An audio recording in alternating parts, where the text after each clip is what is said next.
이제 우리 다 함께 일어나셔서 대림절 네 번째 주일 예배를 하나님께 드리겠습니다.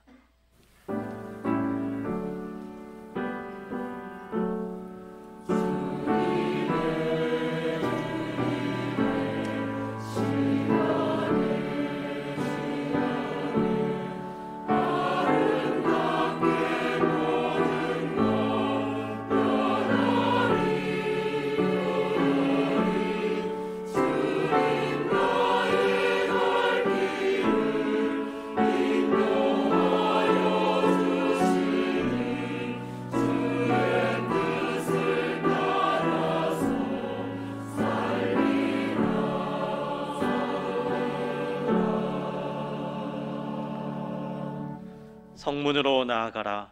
백성이 올 길을 닦으라. 큰 길을 수축하고 수축하라. 돌을 제하라. 만민을 위하여 기치를 들라. 여호와께서 땅끝까지 선포하시되 너희는 딸 시온에게 이르라. 보라, 내 구원이 이르렀느니라. 보라, 상급이 그에게 있고 보응이 그 앞에 있느니라 하셨느니라. 하나님은 영이시니 예배하는 자가 영과 진리로 예배할지니라. 찬송과 영광을 받으시기에 합당하신 하나님 아버지, 예수님께서 구세주로 이 땅에 오신 성탄절이 눈앞으로 다가와 있는 대림절 네 번째 주일에 우리가 지극히 겸손한 마음으로 성전을 찾았습니다.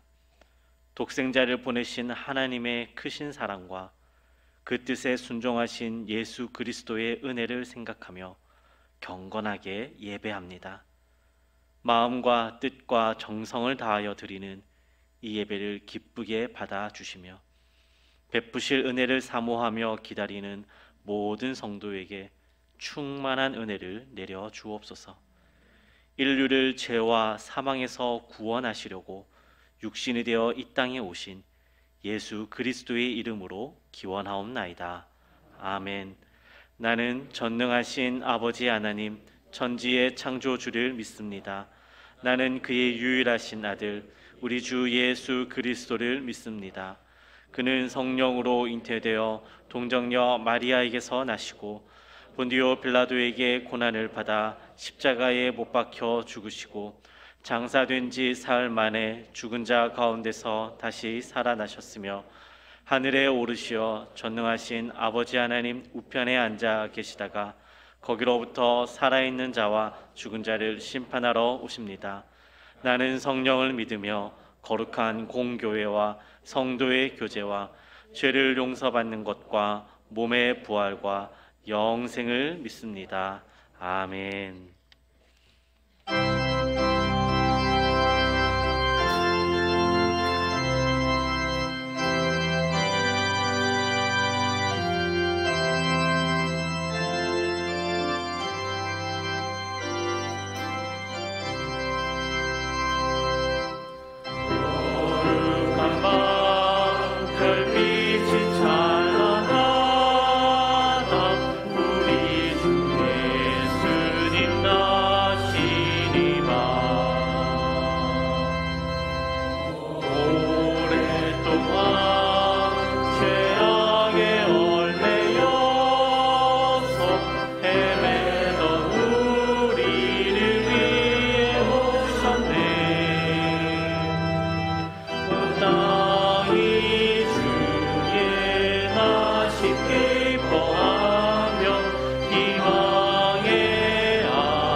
주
아버지, 우리 고난의 삶을 체휼하시고 구원의 은총을 베풀어 주시려 임마누엘 예수 그리스도를 이 땅에 사람의 모양으로 가장 낮은 곳에 보내주셨으니 감당 못할 큰 은혜입니다. 오늘도 정결한 예배자로 왕 중의 왕 예수 그리스도를 만나기를 원합니다. 올 한 해 힘들고 어려운 상황 가운데서도 말씀과 기도로 성도들과 자녀들을 지켜주시고 가정과 생업에 복을 주신 하나님 아버지께 존귀와 영광과 감사를 드립니다. 한 해를 돌아보니 모두가 주님의 은혜였습니다. 살아 숨쉬고 의식주를 해결해 주시며 질병과 전쟁의 위협과 크고 작은 사건과 사고 가운데서도 우리들을 보호하셔서 오늘에 이르게 하신 것 감사합니다. 성령님과 말씀을 통하여 하나님의 마음을 알게 하시고 때와 영을 분별할 수 있는 분별력을 주시옵소서. 김정은 정권의 폭정으로 생명의 위기와 배고픔에 떨고 있는 북한 형제들과 이웃 나라의 전쟁과 세계 경제 위기와 하나님의 심판이 없는 것처럼 사는 타락상들을 보며 방관자가 아니라 기도로 하나님의 긍휼을 구하는 성탄절이 되기를 원합니다. 대한민국이 자유민주주의로 안정되어 국민들이 열심히 일하는 대로 누리고 우리나라가 어려웠을 때 받았던 사랑을 갚을 수 있는 그리스도의 나라가 되기를 간구합니다. 나라의 흥망성쇠와 우리들의 삶이 하나님 통치하에 있음을 감사드립니다. 우리 대양교회 편안함에 안주하지 않고 하나님의 비전을 품고 영혼 구원에 간절한 교회가 되도록 깨워 주시옵소서. 자비하신 주님, 성도들의 영적 삶을 보살피는 김성환 담임 목사님, 성령 충만하게 하셔서 어두운 곳에 주의 빛을 비추고 잠자는 영혼을 깨우고 대양의 모든 성도들을 천국 가는 길로 인도할 때 능력 주시고 강건함을 주시옵소서. 충성과 성실로 때를 따라 신령한 양식을 나눠주며 성도들이 누구나 기쁘게 감사함으로 헌신할 수 있도록 길을 열어주고 적재적소에 세워주고 감당할 수 있도록 격려하여 온 성도들로부터 사랑받고 존경받는 목자의 길을 갈 수 있도록 도와주시옵소서. 목사님의 귀한 말씀 선포와 모든 예배 순서 속에 하나님 영광 받으시고 여기 모인 우리들이 심령 관절 골수가 쪼개지고 병든 영과 혼과 육체가 회복되며 무너진 관계가 회복되고 예배의 감격과 열정이 회복되기를 간절히 기도합니다. 올 한 해도 영혼 구원을 위해 세계 도처에서 선한 싸움을 싸우는 선교사들의 영혼육을 강건하게 붙들어 주시고 사람들은 몰라줘도 하나님만 바라보며 묵묵히 교회 각 처소에서 봉사하는 성도들을 기억하셔서 저들의 수고와 땀방울이 하늘나라의 귀한 상급이 되게 하옵소서. 새로 임명된 모든 기관의 임원들에게도 함께 하셔서 주님이 주시는 지혜와 능력으로 맡겨주신 사명 잘 감당하여 주님 앞에 섰을 때 잘했다 칭찬받는 하나님의 귀한 자녀들 다 되게 하옵소서. 아가페 찬양대와 함께 드리는 우리 모두의 찬양을 기쁘게 받아 주시옵소서. 예수님의 이름으로 기도드립니다. 아멘.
오늘 우리에게 주신 하나님의 말씀은 신약성경 요한복음 1장 1절에서 5절 말씀, 그리고 고린도전서 16장 22절 말씀 두 곳을 보겠습니다.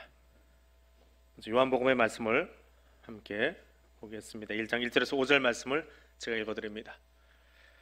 태초에 말씀이 계시니라. 이 말씀이 하나님과 함께 계셨으니 이 말씀은 곧 하나님이시니라.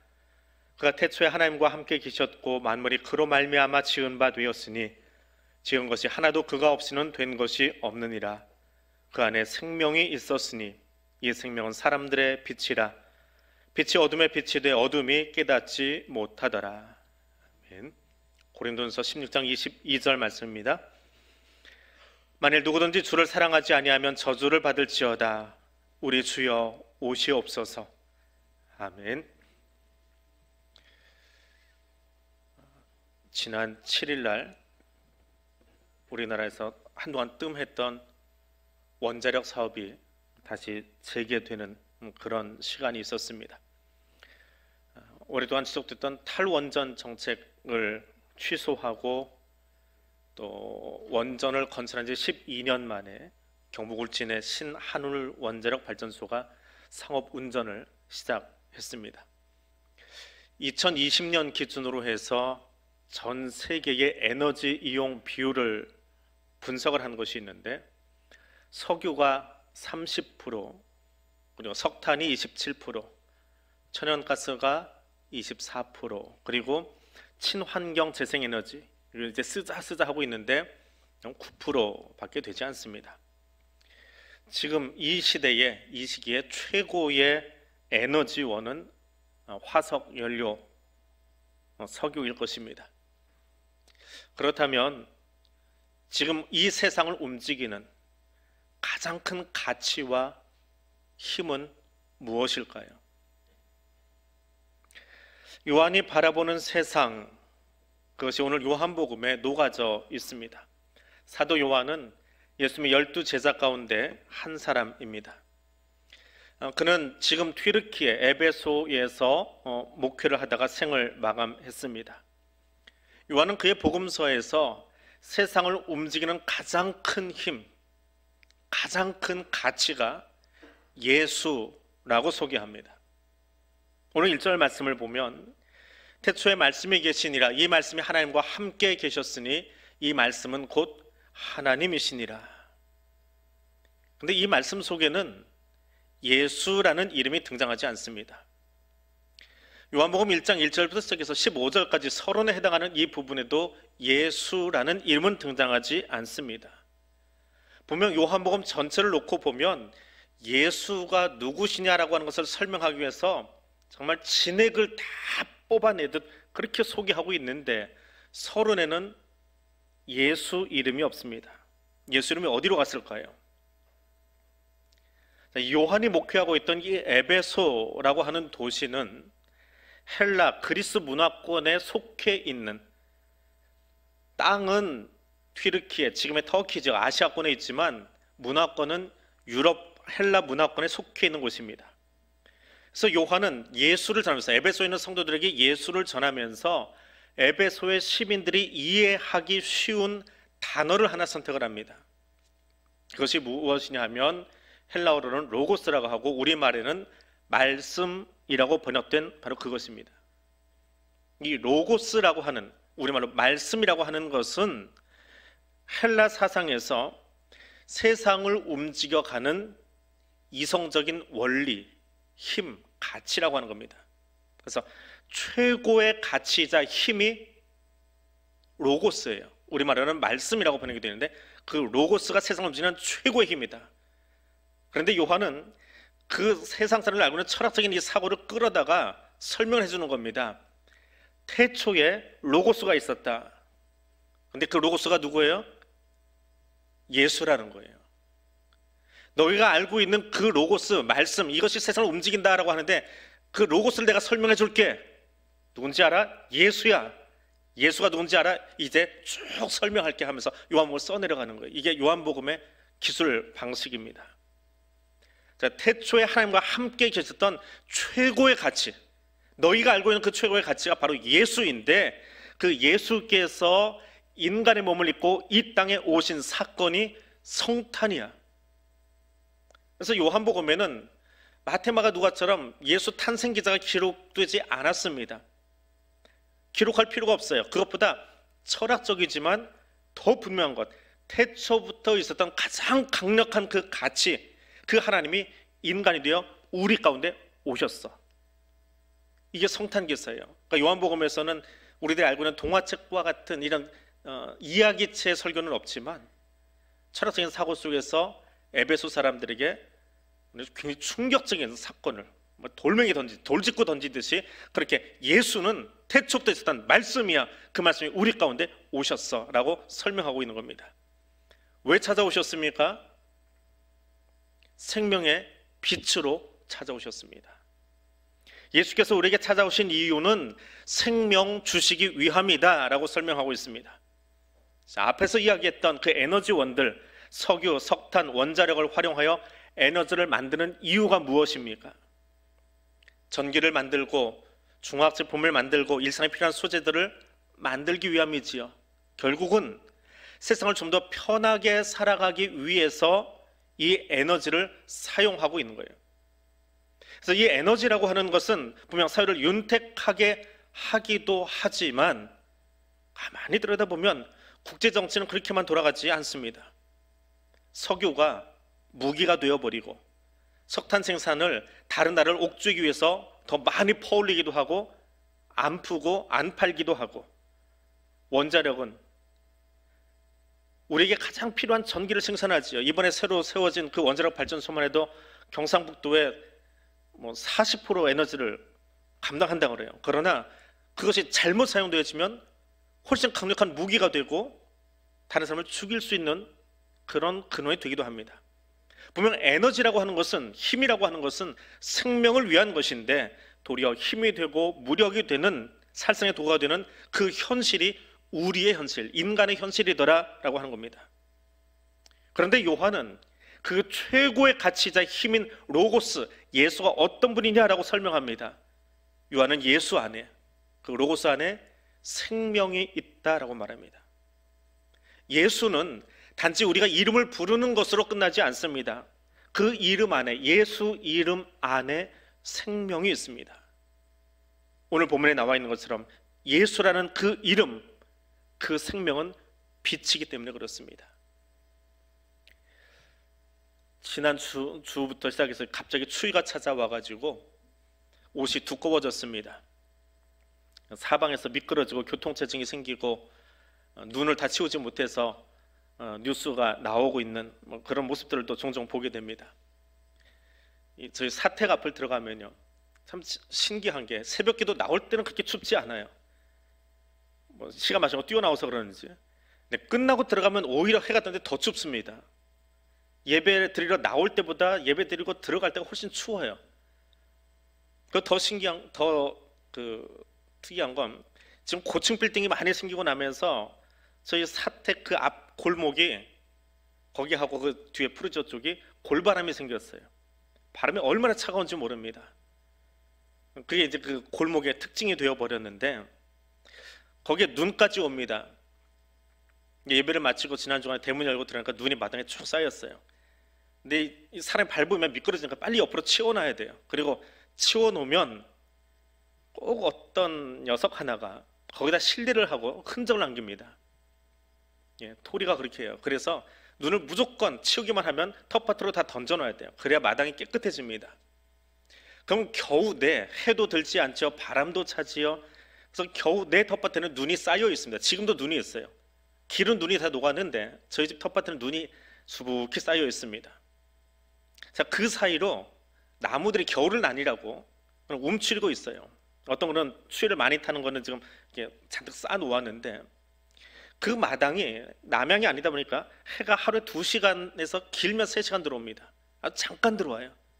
근데 재미있는 건 그 엄동설 그 차가운 바람에 눈은 수북히 쌓여 있는데 그 짧은 빛이 들어오는 그 순간에 텃밭을 들여다보면요, 나 아직 살아있어요 하고 이렇게 꿈틀거려 보여요.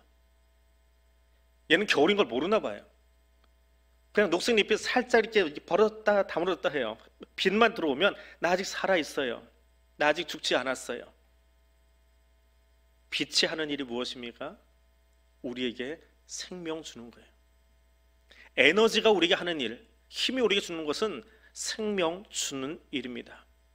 24시간 중에 기껏해 2시간밖에 들어오지 않지만 그 빛에 반응하면서 나 여기 살아있어요, 나 봄을 지금 기다리고 있어요 라고 하는 그 움튼 모습들을 초록색 이파리들이 그 추위에도 살짝 제게 보여주고 있습니다. 태초에 계신 말씀은 하나님과 함께 창조사에게 동참했습니다. 혼돈과 공허함이 가득한 그곳에 하나님께서 가장 먼저 하신 창조사역은 빛이 있으라 라고 하는 말씀입니다. 산을 만들고 바다를 만들고 동물과 식물을 만든 것이 아니라 그 모든 자연세계가 생명의 힘을 얻을 수 있도록 가장 먼저 창조하신 것이 에너지원을 모아놓는 것, 빛이 있으라. 그리고 그것을 명령하신 말씀, 로고스가 우리 가운데 오셨습니다. 왜요? 생명 주기 위해서요. 우리가 생명 주기 위해서 주님이 오셨습니다. 유명한 부흥 강사인 빌리 그레이엄 목사님이 미국의 미네소타 대학에서 강연을 하게 되었습니다. 강당을 가득 메운 교수와 학생들이 호기심으로, 기대감으로 목사님의 설교를 주시하고 있었습니다. 그때 그 목사님이 했던 이야기입니다. 많은 사람들이 호기심 때문에 만남의 시간을 갖습니다. 근데 그 만남은 생명으로 연결될 수도 있고 파멸로 연결될 수도 있습니다. 근데 오늘 여기 호기심은 생명으로 연결되어서 새로운 변화를 일으킬 것입니다. 왜냐하면 오늘 강연의 주인공은, 오늘 강연의 내용은 생명의 주인이신 예수 그리스도이기 때문입니다. 오늘 여러분은 어떤 호기심과 기대를 가지고 이 예배 자리에 나오셨습니까? 누구와 나를 연결하고 싶어서 여기 나오셨습니까? 사람이 아니라 참 사람이 되어 이 땅에 오신, 생명의 빛으로 오신 예수 그리스도와 연결되어 그분이 주시는 생명을 누리는 귀한 이 아침 되시기를 바랍니다. 두 번째로, 예수는 어둠에 비친 빛입니다. 태초에 하나님과 함께 계셨던 말씀이 육신이 되어 우리 가운데 오셨습니다. 혼돈과 공허함을 다 발밑에 두시고 빛이 있으라 하셨던 하나님, 그분이 이 땅에 오셨습니다. 그래서 신학자들은 이 요한복음을 제2의 창세기다, 그렇게 별칭을 붙이기도 합니다. 그런데 예수님이 오신 이 땅을 요한은 어둠이라고 적고 있습니다. 어둠 가운데 빛이 왔다라고 말합니다. 어둠 속에서는 우리가 길을 찾기가 참 힘이 듭니다. 때로는 넘어지기도 하고 길을 잃기도 합니다. 그런데 빛만 있으면, 작은 불빛만 있어도 눈앞에 있는 장애물을 식별할 수 있고 넘어질 일도 적어집니다. 빛이 보이지 아니하는 캄캄함의 두려움 가운데서 벗어나도록 도와줍니다. 살다 보면 내 앞일을 좀 미리 알았으면 하는 때가 있으시지요? 아닌가 보네요. 저는 제 앞일을 좀 알고 싶습니다. 내 70에는 어디서 서 있을까? 내 80쯤 되면 우리 아이들은 어떻게 살고 있을까 궁금합니다. 근데 그걸 알고 나면 지금은 좀 넉넉히 살지도 모르겠어요. 근데 궁금한 건 사실이에요. 어느 시간보다 이 연말이 되면 훨씬 더 그런 생각이 많이 들 겁니다.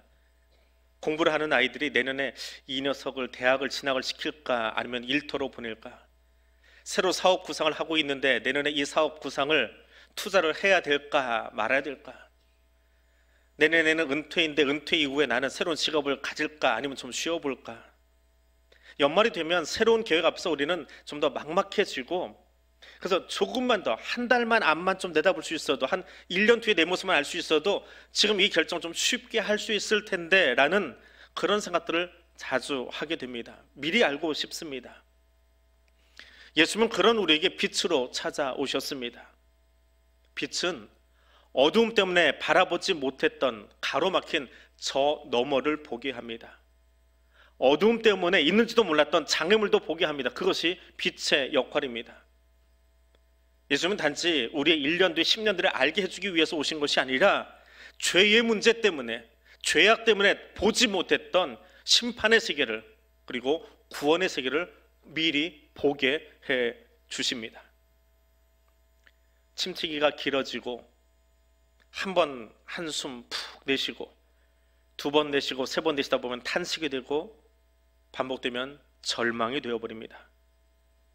자금의 정치나 경제나 국제사회가 그렇지요. 타협점 없이 평행선 달리고 있는 모습들, 돌파구가 없어 보입니다. 그럴 때 우리는 희망이라는 단어가 좋은 덕목 가운데 하나야, 근데 우리 건 아니야, 마치 희망이 도망가 버린 것 같은 그런 시간을 살 때도 있습니다. 그때 우리는 우리를 찾아오신 예수 그리스도 안에서 희망의 빛을 보아야 합니다. 그리고 우리는 그 어둠의 시간에 특별히 시편의 말씀을 떠올리면 좋겠습니다. 내가 사망의 음침한 골짜기를 다닐지라도 해를 두려워하지 않을 것은 주께서 나와 함께 하심이라.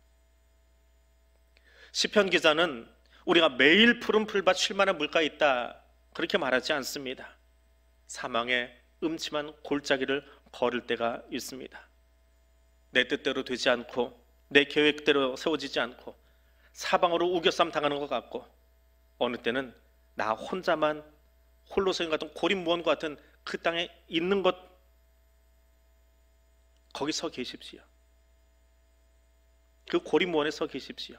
그리고 그곳에서 내가 혼자가 아님을 기억하십시오. 그것이 사망의 골짜기일지나 주님이 거기 함께 하시기에 그것이 희망입니다. 너무나 캄캄한 바로 그 어둠의 땅에 예수님은 자신의 현존을 나에게 보여주십니다. 그러려고 오셨습니다. 임마누엘로 오셨습니다. 바로 그런 저와 여러분을 위해서 주님이 찾아와 주셨습니다. 믿었던 스승이 십자가에 죽고 다른 동역자들, 제자들은 뿔뿔이 다 도망가 버리고 나도 언제 죽을지 몰라서 엠마오로 가고 있던 두 제자가 있습니다. 그들은 분명 사망의 음침한 골짜기, 어둠의 시간을 걷고 있었습니다. 그런데 거기 주님이 찾아오셨습니다. 그리고 그들이 깨달을 때까지 인내하며 기다리고 가르쳐 주셨습니다. 그들의 눈이 뜨일 때까지 함께 해주셨습니다. 그것이 은혜입니다. 이만큼 했으면 좀 알아먹어야지, 3년이나 같이 있었으면 나 좀 알아봐 줘야지, 그것도 여태 모르냐? 주님 나무라지 않으셨어요. 그들 안에 눈이 뜨이고 희망의 빛이 피어오를 때까지 주님은 그들과 같이 걸어주셨고 그들과 같이 식탁에 앉아주셨습니다. 동일하게 내가 깨닫는 시점이 올 때까지. 다른 사람은 다 깨달은 것 같은데 나만 깨닫지 못했어요. 그래서 나만 아둔해 보여요. 그런데 그때도 주님은 내가 알 때까지 내 옆에서 떠나지 않고 함께해 주십니다. 그것이 희망이고 은혜입니다. 그것이 빛으로 오신 주님이 내게 베푸시는, 저와 여러분에게 베푸시는 사랑의 빛, 그 사역입니다. 오늘 그 주님께서 여러분과 함께 하심을 믿으시기 바랍니다. 세 번째로, 어둠이 짙을수록 기다려지는 그 예수 바라보시기를 바랍니다. 태초에 말씀으로 계셨던 예수께서 우리 가운데 빛으로 찾아와 주셨습니다. 그리고 예수님은 우리의 희망이 되어 주십니다. 그런데 이 희망의 메시지 바로 뒤에 5절에서 요한은 이렇게 한 이야기를 더 사족처럼 붙입니다. 빛이 어둠의 빛이 돼 어둠이 깨닫지 못하더라. 빛으로 오신 예수님 우리에게 우리의 가치를 드러내 보여주십니다. 그리고 우리의 희망을 불어넣어 주십니다. 하지만 어둠으로 가득한 세상은 그 빛을 거절합니다. 그들의 율법주의가, 자신들이 가져간 기득권이 침범당하는 것이 싫어서 예수조차 십자가에 못 박아버리는 바리새인과 서기관들을, 사두개인들을 바라봅니다. 그리고 이런 어둠의 일은 비단 2000년 전 유대 땅에서만 일어난 일이 아닙니다. 우리는 아직도 방금 장로님 기도하신 것처럼 한 동족이 총과 칼을 겨눈 채 세계 유일의 분단 국가로 살아오는 현실에 살고 있습니다. 정의와 민주 사회를 하지만 다수는 소수를 소수는 다수를 배려하고 안아주지 못한 채 갈등과 불안을 겪고 있습니다. 경제 발전을 그 어느 나라보다 더 빠르게 더 아름답게 이루어냈지만 그 뒤에는 도덕성 상실이라고 하는 우리가 넘어야 될 더 큰 산이 또 기다리고 있습니다. 편리함을 추구하는 우리의 삶은 혼합시국에 앉아서 배달시키는 그 편리함은 가져왔는지 그 시스템은 가져왔는지 모르지만 생태계가 파괴되는 그 현실을 우리는 방관하며 또 부채질하고 있습니다. 예수만이 답이라고 하는데 예수만으로는 만족하지 못하는 어둠이 지금 이 땅에 가득합니다. 그래서 대림절에 더 예수가 기다려집니다. 다시 오실 주님이 기다려집니다. 예수님이 우리에게 주시고자 했던 그 진정한 샬롬을 이룰 때까지 주님을 향하여 우리는 외치지 않을 수 없습니다.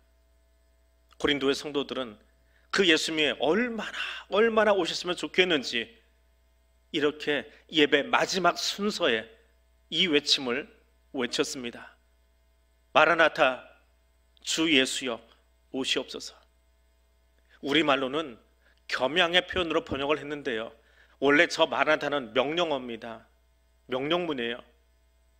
근데 우리나라 이 유교적인 습관이 차마 하늘을 향해서 예수 여기 와라 하고 말하기는 아니지요.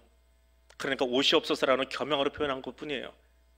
근데 고린도 성도들의 마음으로 그대로 읽는다면 우리 죽겠습니다, 빨리 오세요, 빨리 와요 라고 명령하고 있는 말이 마라나타라는 단어입니다.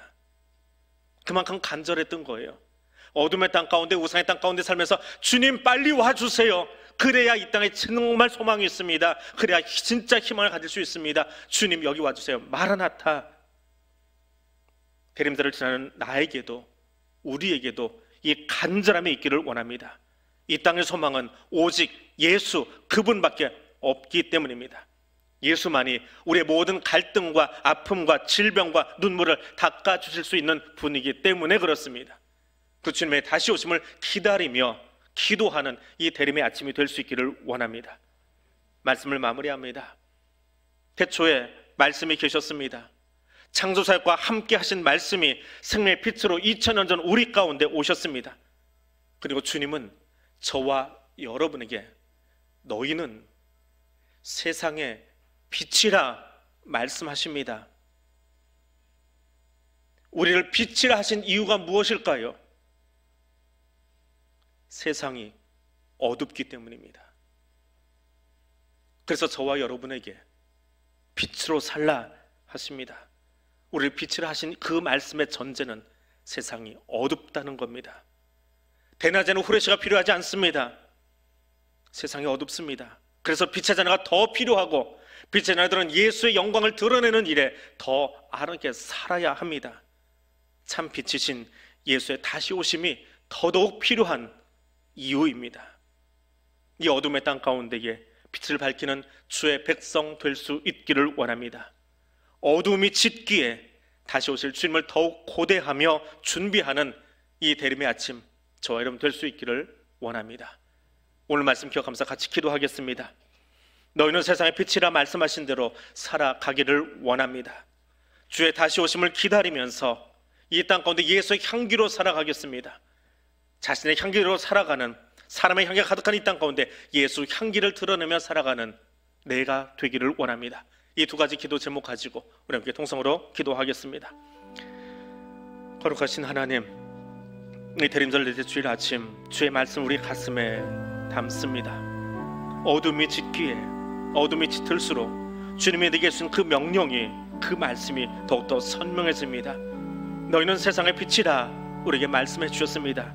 어두운 세상 가운데 빛을 비추도록 나의 빛이 아니라, 나의 의가 아니라 빛이신 예수 그리스도의 말씀을 받아서 그 말씀을 증거하는 자로, 그 말씀을 드러내는 자로, 향기내는 자로, 하나님의 영광을 드러내는 자로 살도록 우리를 부르신 주님, 그 부르심에 합당한 삶을 살아갈 수 있도록 성령님 나를 도와주시옵소서. 나는 빛이 될 수 없습니다. 그러나 주님이 빛이시기에 빛된 예수 그리스도 안에 있을 때 예수의 향기를 드러내며 다시 오실 주님을 기다리는 빛의 자녀로 살아갈 수 있습니다. 성령 하나님, 이 삶을 살아갈 수 있도록 우리를 도와주시옵소서. 주의 다시 오심을 기다리며 오늘 우리의 삶의 자리에서 예수 향기로 살아갈 수 있도록 성령님 우리를 이끌어 주시옵소서. 그 성령의 도우심을 구합니다. 그 성령의 인도하심을 구합니다. 그 성령의 함께하심을 구합니다. 주님, 이 어둠의 땅에 빛으로 오신 주님을 기억하며 나도 그렇게 살아가게 하소서. 창조주 하나님, 생명의 빛으로 오신 예수님, 우리 가운데 빛으로 오신 예수님을 찬양하며 예배 드리게 하심을 감사합니다. 어두운 세상은 빛으로 오신 예수를 깨닫지 못한 채 살아가고 있습니다. 그곳에 우리를 빛의 자녀로 살도록 부르신 주님, 이 시간 나의 삶이 나의 의로움의 빛이 아닌 생명의 빛 되신 예수를 드러내는 삶 살아가게 하옵소서. 다시 오실 주님을 간절히 기다리는 성도 되게 하여 주옵소서. 마라나타, 주 예수여 오시옵소서. 예수님 이름으로 기도드립니다. 아멘.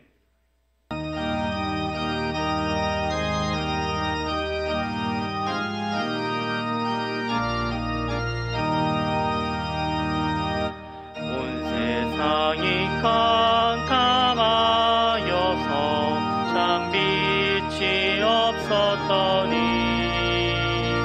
그 빛나는 영광 나타나 온 세상 빛이었네. 영광의 주, 영광의 주, 밝은 그 빛 내게 비추었네. 영광의 주, 영광의 주, 이 세상의 빛은 오직 주 예수님. 주 말씀을 믿는 사람은 그 마음이 시원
사랑과 은혜의 하나님, 감사합니다. 이 어둠의 땅 가운데 생명의 빛으로, 희망의 빛으로 우리에게 찾아와 주시고, 또한 우리를 향하여 너희는 세상의 빛이라 말씀하여 주신 주님, 그 사명자로 살아갈 수 있도록 우리를 세워주시고, 저의 말씀 안에, 예수 능력 안에 설 수 있도록 우리를 이 자리로 불러주시니 감사드립니다. 그 감사의 고백을 예물 위에 담았습니다. 그 감사의 고백으로 이로써 우리의 시간과 삶을 주님께 올려드립니다. 고백이 담긴 예물과 고백으로 드리는 이 예배를 기쁘게 흠양하여 주시옵소서. 오늘도 주의 선을 사모하고 있으나 육신의 약함으로 병상에서 함께 기도하고 있는 성도들이 있습니다. 주여 찾아가 저들에게 치료와 회복의 은총으로 함께하여 주옵소서. 아픔 가운데, 낙심 가운데 주의 위로를 갈망하며 엎드린 성도들이 있습니다. 그 자리에 주님 찾아가 주셔서 눈물을 닦아주시고 오직 하나님만이 주실 수 있는 참된 위로를 우리에게 허락하여 주옵소서. 맡기신 귀한 생업의 전선에서, 군에서 그 의무를 다하려고 수고하고 있는 우리 사는 성도들, 청년들 기억하여 주시고 그곳에 하나님의 따뜻한 위로와 평안을 허락하여 주옵소서. 하늘을 마무리하며 새를 준비하고 있는 성도들의 마음 가운데도 주께서 함께해 주시기를 원합니다. 사람이 그 마음으로 일을 계획할지라도 걸음을 인도하시는 이는 여호와 하나님이시라 말씀을 기억하기에 하나님의 인도하심을 기다리며 손을 모은 성도들, 그 손 주님께서 잡아주시고 여호와 이레 하나님 가장 선하고 아름다운 곳으로 그 삶을, 걸음을 인도하여 주시옵소서. 오늘 여러 가지 기도 제목을 들고 나왔습니다. 그 기도 제목을 주님께서 들어주시고 이제 일어서 돌아갈 때에 우리를 부르시고 우리를 파송하시는 그 주님의 음성 듣고 빛의 자녀로 힘차게 나아갈 수 있도록 그 발걸음에 주님 함께하여 주시옵소서. 예수님 이름으로 기도드립니다. 아멘. 이제 다 일어나셔서 파송의 찬송 함께 부르겠습니다.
이제는 우리 주님 예수 그리스도의 은혜와 하나님 아버지의 크고 놀라우신 사랑과 성령 하나님의 교통하시며 인도하여 주시는 은총이 빛의 자녀로서의 사명감을 가지고 이래서 삶의 자로 나아가는 주의 백성들 위해 지금부터 영원토록 함께하여 주시기를 간절히 축원하옵나이다. 아멘.